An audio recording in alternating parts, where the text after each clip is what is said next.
How to connect EA account to Twitch. Hello everybody, welcome back to my channel. This is me Bipin Bisnath, and today I'll guide you on how you can connect your EA account to Twitch account. Now the process itself is quite simple and easy, so let me guide you through.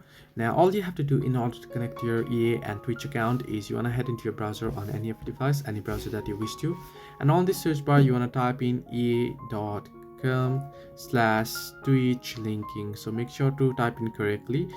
Type in ea.com/twitch linking there and tap on go. Once you tap on go there, it'll take you to the link where it'll ask you to log into your account. It'll ask you to log into your EA account, and then it'll ask you to sign in with your Twitch account. So you want to go ahead and sign in. Now unfortunately I'm having trouble signing in here with my EA account. It's not sending me the verification code to my account here currently.